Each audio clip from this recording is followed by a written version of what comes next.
ఈ నెల 27న వరంగల్లో జరిగే బీఆర్ఎస్ రజతోత్సవ మహాసభను విజయవంతం చేసేందుకు జరిగే విస్తృత కార్యకర్తల సమావేశం గురువారం జగదేవ్పూర్ మండల కేంద్రంలో నిర్వహించారు. ఈ కార్యక్రమానికి ముఖ్య అతిథిగా ఎమ్మెల్సీ యాదవరెడ్డి, మాజీ ఎఫ్డీసీ చైర్మన్ ప్రతాప్ రెడ్డి హాజరయ్యారు. అనంతరం వారు మాట్లాడుతూ సాధించుకున్న తెలంగాణను కాపాడుకోవడానికి అందరూ కలిసి పోరాటం చేద్దామన్నారు. భూముల ధరలు అమాంతం తగ్గిపోయాయని, రైతులు అమ్ముదామనుకుంటే కొనుగోలు చేయడానికి ముందుకు రావడం దుస్థితి ఏర్పడిందని, అలాగే పారిశ్రామికవేత్తలు, కాంట్రాక్టర్లు, బిజినెస్ చేసేవాళ్లు, రైతులు, మహిళలు ప్రతి ఒక్కరూ కేసీఆర్ ఎప్పుడు ముఖ్యమంత్రి అవుతారని ఎదురుచూస్తున్నారన్నారు. ఈ కార్యక్రమంలో మాజీ జెడ్పీటీసీ సుధాకర్ రెడ్డి, ములుగు ఆత్మ కమిటీ చైర్మన్ రంగారెడ్డి, ఉపేందర్ రెడ్డి, ఇంద్రసేనారెడ్డి, కవిత, శ్రీనివాస్ రెడ్డి, చంద్రశేఖర్, దుర్గయ్య, దర్గయ్య, మాధవరెడ్డి, జయమ్మ, వివిధ గ్రామాల సర్పంచులు, కార్యకర్తలు పాల్గొన్నారు. నమస్కారాలు. కేసీఆర్ గారి హరీష్ రావు కూడా నమస్కారాలు నా ద్వారా మీకు తెలియజేస్తుంది. చాలా సంతోషం. ఇప్పటిదాకా వేదిక మీద ఉన్న వక్తలంతా కూడా అన్ని విషయాలు రేపు జరగబోయే సభ గురించి చెప్పిర్రు. గతంలో ఎలక్షన్స్ కంటే ముందు కానీ ఎలక్షన్స్ తర్వాత కానీ ఏం జరిగిందో ఒక్కసారి మనము ప్రజల దగ్గరికి పోయినప్పుడు వివరించాల్సిన అవసరం ఉంది. మరీ ముఖ్యంగా ఈ మధ్యకాలంలో ఎమ్మెల్యే జనరల్ ఎలక్షన్స్ ముందు కాంగ్రెస్ పార్టీ అన్నది ఒక 6 నెలల ముందు అసలు ఉనికే లేకుంటే ఉండే. అయిపోయింది కాంగ్రెస్ పని, మనకు పోటీ బీజేపీ తోటి అనే ఒక సంకేతాలు బయటకు వచ్చే తరుణంలో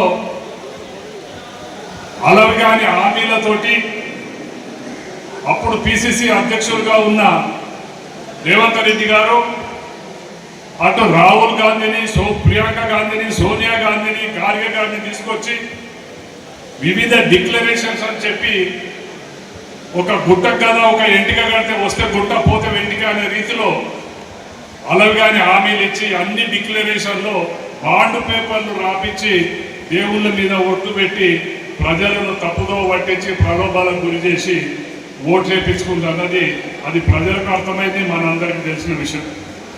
దీంతో పాటు జిల్లా నుంచి 1,00,000 జనాలను తరలించాలనే ఒక టార్గెట్ పెట్టుకొని మనకు కూడా ఉమ్మడి మెదక్ జిల్లా మీటింగ్ కూడా ఫామ్ హౌస్లో ఒక 10 రోజుల కింద ఏర్పాటు చేయడం జరిగింది. ఆ తర్వాత 3 రోజుల తర్వాత నన్ను ప్రతాప్ రెడ్డి గారిని కేసీఆర్ ఫామ్ హౌస్ పిలుచుకొని మన గజ్వేల్ నియోజకవర్గానికి 15,000 మందిని ఈ సభకు మొబిలైజ్ చేయాలి, మీరు ముందర నడవండి, దానికి ఏమేమి కావాలనో అన్ని మండలాలలో మన ఆత్మీయ బలగాన్ని ఉద్యమ కాలం నుంచి మొదలుపెట్టి మొన్నటి దాకా మన జెండా మోసిన ప్రతి ఒక్క కార్యకర్తను పలకరించుకుంటూ కడుపు నిండా భోజనం పెట్టుకొని విస్తృతంగా మీరు తిరగండి అని చెప్పి పంపించిన ఈ సందర్భంలో ఈ కార్యక్రమానికి సభాధ్యక్షత వహిస్తున్న మన పార్టీ అధ్యక్షులు ఏదో ఇప్పుడే తెలిసిన దానికి ఇబ్బంది రాలేదు, వారి స్థానంలో సభాధ్యక్షత వహిస్తున్న సోదరుడు రంగారెడ్డి గారికి, మాజీ ఆత్మ కమిటీ చైర్మన్, నాతో పాటు ఈ కార్యక్రమానికి అతిథులుగా విచ్చేసిన పెద్దలు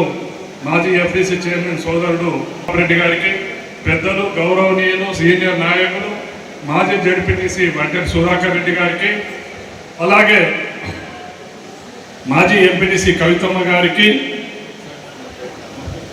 జయమ్మ గారు, సుధాకర్ రెడ్డి గారు, ఇక్బాల్ గారు, ఇలా చెప్పుకుంటూ పోతుంటే వేదిక జశ్వంత్ రెడ్డి గారు, మాజీ ఎంపీటీసీలు, మాజీ సర్పంచులు, మాజీ మార్కెట్ కమిటీ చైర్మన్లు, మా పార్టీ అధ్యక్షులు, మార్కెట్ కమిటీ మాజీ directors, Kondapochamma market committee director, ఆత్మ కమిటీ మార్కెట్ డైరెక్టర్, మరీ ముఖ్యంగా పిలువగానే మనం అధికారంలో లేకున్నా కేసీఆర్ మీద ఉన్న నమ్మకంతో, పార్టీ మీద మీకున్న ఒక నమ్మకంతో ఇంత పెద్ద మొత్తంలో కనిపిస్తుంది. అధికారంలోకి వచ్చి 16 నెలలైంది. ఈ 16 నెలల కాలంలో కాంగ్రెస్ పార్టీ నాయకులు ఏ విధంగా చేపలు నింపుతున్నారు, ఏ విధంగా అధికార దుర్వినియోగం చేస్తున్నారో మీకే స్పష్టంగా కనిపిస్తుంది.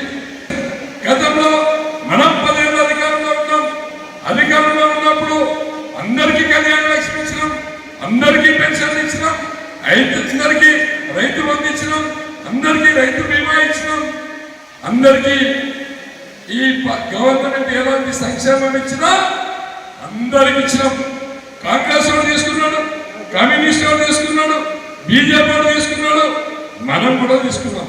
ఇక్కడున్న మీ అందరూ స్వచ్ఛందంగా సర్వీస్ చేసి ప్రజల మధ్యలో ఉండి ప్రజల మందరం ఎంపీపీ మన జిల్లాలో ఉండేవాళ్ళు ఎవరైనా